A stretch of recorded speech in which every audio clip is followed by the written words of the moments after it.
FSN Radio. It's all about what's next. Go to financialsurvivalnetwork.com and sign up for your free weekly newsletter. You'll also get 3 free reports. The Financial Survival Network. It's all about what's next. Welcome, and you are listening to the Financial Survival Network. It is December 3rd, 2018. We're getting to that point yet again. Well, anyway, as always, be a part of the show. Email us, kl@kerrylutz.com.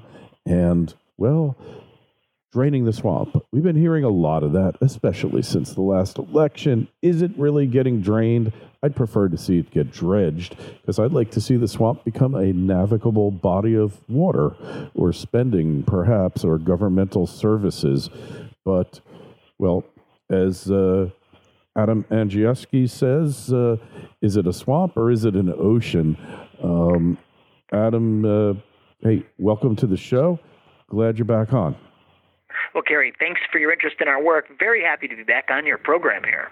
It's an ocean, right? I think that swamp in D.C. and across the country, it's an absolute ocean. Well, it's an ocean-sized cesspit. Let's just put it that way. And, well, your organization's kind of interesting.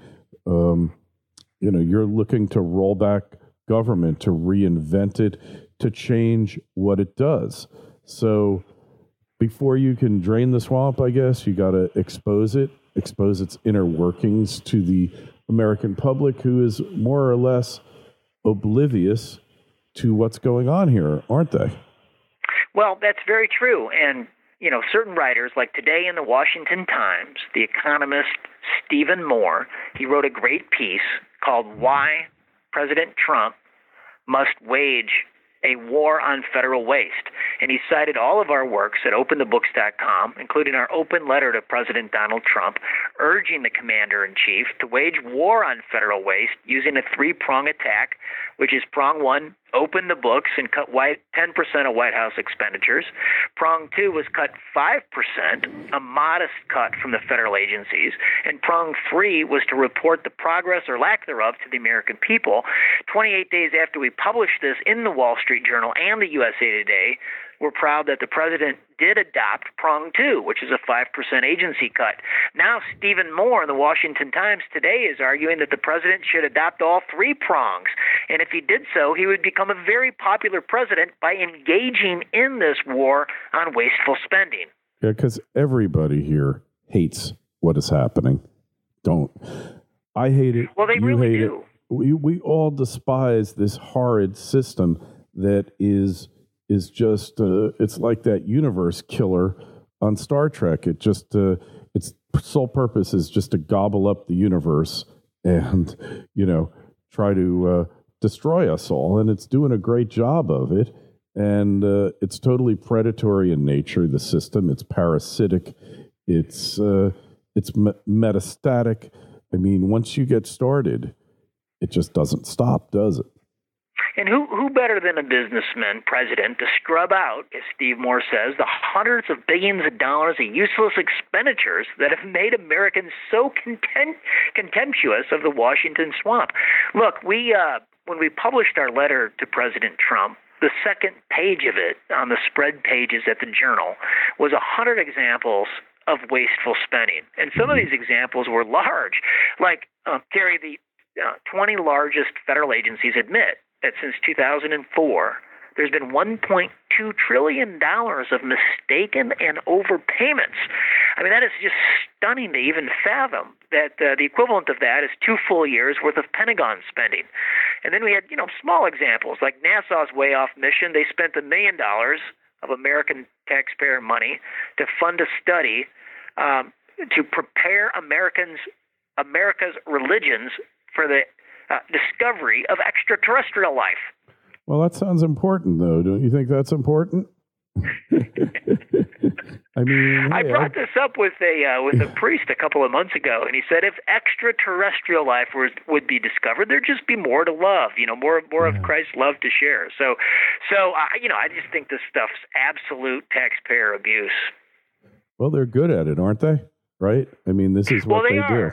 And it doesn't even matter if you're a prostitute in California, because all of us funded $1.4 million to give sex education to California prostitutes who could probably teach the class. I love it. It's just beautiful.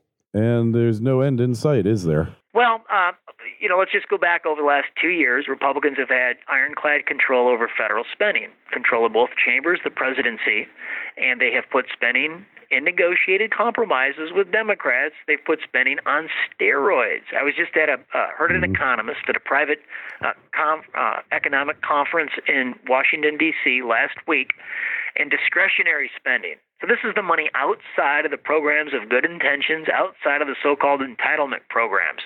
Discretionary spending in the last 2 years under Republicans is up $300 billion.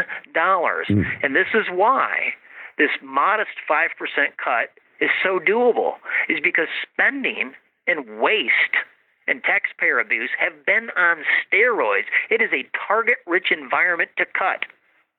Yeah, and, you get these politicians in there, your McConnells, your Ryans, they're all Chamber of Commerce Republicans, and all they care about is feeding their interests, right?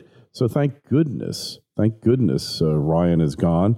I don't know what difference it's going to make with the Democrats running one of the chambers of our legislature, but I am feeling like it'll crystallize the opposition, because the last time Nancy got in there, she did some totally insane things. The spending, the porculus bill, and it was a cluster, what, right? Well, Nancy Pelosi in 2012 said something to the effect like, the cupboard is bare. There's no place left to cut. And this is, we've been doing oversight reports at openthebooks.com. I mean, we wrote the book, Operation Drain the Swamp, that you can buy at Amazon. It's filled with places to cut federal waste. So Nancy Pelosi has blinders on. And today, the Republican outgoing Speaker of the House, Paul Ryan, said something to the effect like, he has a regret. And the regret was they spent too much money. That one slipped by, he said. Slipped by. It's like the largest public policy issue in the entire country. Yeah. We just goofed. They goofed, right? Well, and think about this, Gary, and I know you do, these issues all day long, every day. There's $21.5 trillion of federal debt. And if you do the math on it, per man, woman, and child, it's $65,000 per person in the country.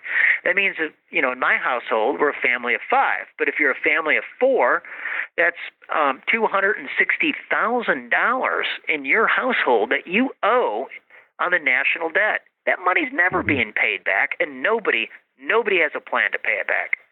Yeah, nobody. So what is the solution here? Is there a solution? Can it be fixed? Well, the first thing to do is the president he called the press conference 28 days after our letter was placed in the major newspapers across the country, and he adopted the 5% cut. He needs to start reporting to the American people on how that's going. So we need to hear tweets like spending money instead of saving money. Sad. And things, the president, if he makes this a signature part of his administration and starts reporting and holds his agency heads accountable to this 5% cut, that is a good first step. It's modest, but it's a step in the right direction. And it'll show that somebody's watching, right? Absolutely. Yeah. And we think he's perfectly positioned to do it, and he needs to declare a spending emergency. Seriously commit to the initiative.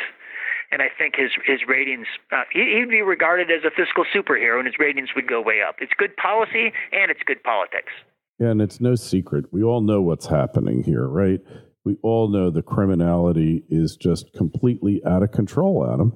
They're just stealing us blind. FSN Radio. It's all about what's next. Egypt is on the verge, once again, becoming a world-renowned gold producer. The Golden Age is being rediscovered. For millennia, ancient Egyptian kingdoms prospered from unparalleled riches. Pharaohs built their empires and flaunted their abundant wealth that was made possible by the country's resource-rich gold deposits. Despite this rich history, modern Egypt remains one of the most underdeveloped gold mining countries in the world. Aton Resources is at the center of the modern Egyptian mining world, diligently working both as the only public exploration company in Egypt today and as the advocate for mining reform with the Egyptian government. However, those that arrive early like Aton will reap the best rewards. Aton's discovery of the legendary Lost Mountain of Gold at Rodruin and its current aggressive drilling program there could potentially reap those rewards. Aton Resources is focused on its 100% owned Abu Marawat concession in the Arabian-Nubian Shield, located 200 kilometers north of Centamin Sakari's world-class gold mine. Aton possesses first-mover advantage in the underfollowed jurisdiction of Egypt, which is currently undergoing mining reform.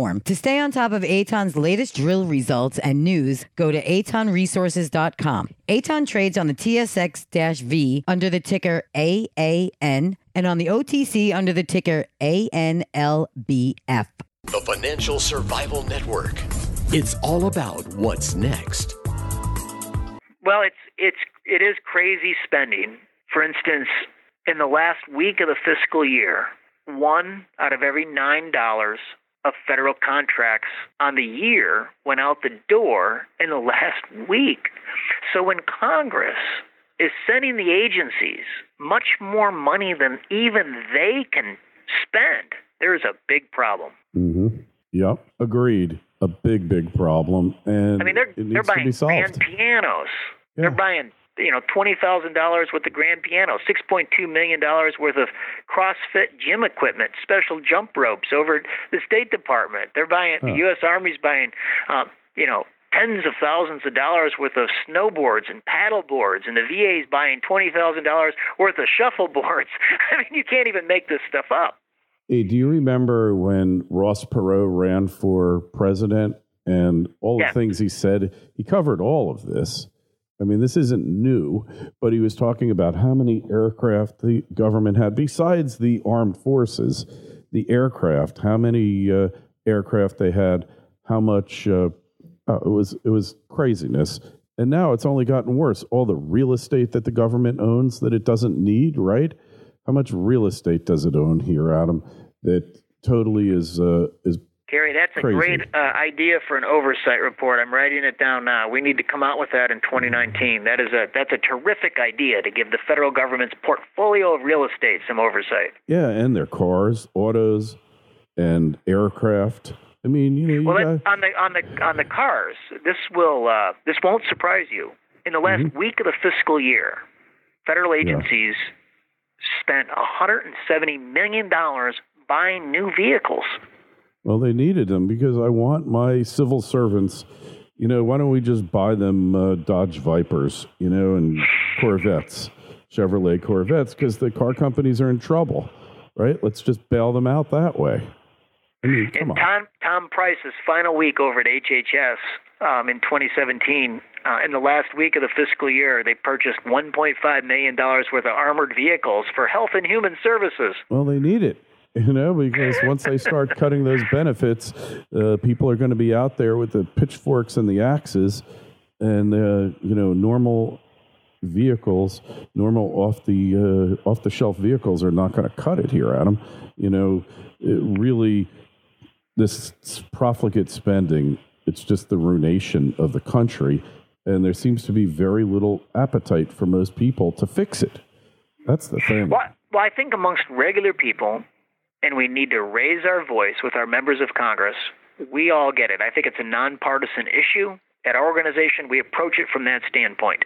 I think our politicians, it's also a nonpartisan issue. They love spending our money, and that's where the rub is. It's between the people of this great country, hardworking, tax-paying citizens, and our elected officials. We need to hold them accountable. It has to start becoming voting issues. I couldn't agree with you more. And hopefully, maybe the electorate will come to its collective senses and we can see something like this happen. But right now, it's extremely frustrating. And you really, it just, it's no fun to watch here. It's just terrible. And it's demoralizing because here you go and you work hard, you try to do the best you can, and then the government takes such a large portion of your income and then they turn it into crap, Well, and that is a very good point. When you raise your voice, you do have to also be aware of those folks that are publicly funded, that are funded by the federal government, that masquerade as the experts on the issue. And let's point fingers right at the Ivy League. We did an oversight report of the 8 schools of the Ivy League that over a 6-year period amassed $42 billion worth of direct federal payments, special tax treatment, and other tax subsidies, despite having over $120 billion of endowment funds. And so this is where the elites have gamed the system. Yeah, totally. Could not agree with you more. And fortunately, with the internet and with what we're doing now, Adam, we can actually begin to fight it. But it's really a fight that you can't stop because they'll go right back to their old ways. Well, first you got to get them to stop doing their old ways. And then you got to stay on them because they're criminal. They're a criminal underclass. I think Mark Twain once alluded to, and they'll just go back to their evil ways. Every time they pass a law, it's a joke. Every time they make a joke, it's a law. And we can never forget that. That's true. And so I think, what we try to do is we do take a look at those voices that are battling these ideas. So, for instance, Robert Redford, the actor, he's got the Sundance Institute. And he, when Trump tried to eliminate the National Endowment of the Arts, Redford was out there saying that they should actually increase the amount of funding into the arts. We took a look at the amount of federal grant funding into his Sundance Institute. Now, keep in mind, they got $50 million of disclosed assets on their books in the bank. Good for them. On their on their IRS forms. Yeah. But they received during the Obama years over $3.5 million worth of arts grants. And they didn't need the money. And they advocate to keep that spigot turned on and actually, turn it up even higher than what it is today. Same thing at the Brookings Institute.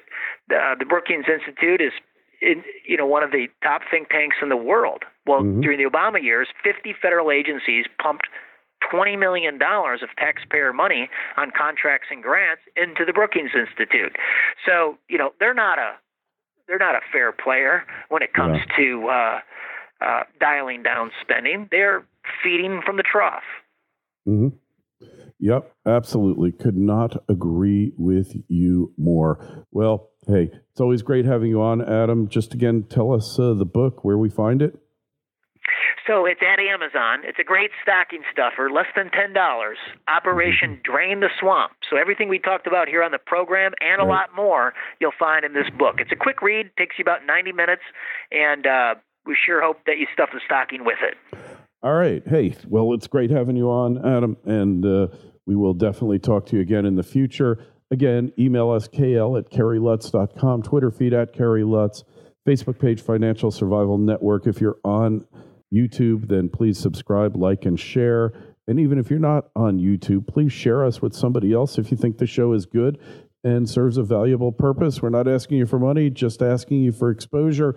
Adam, we'll talk to you again real soon. Thanks so much. Thank you, Kerry. Thank you very much.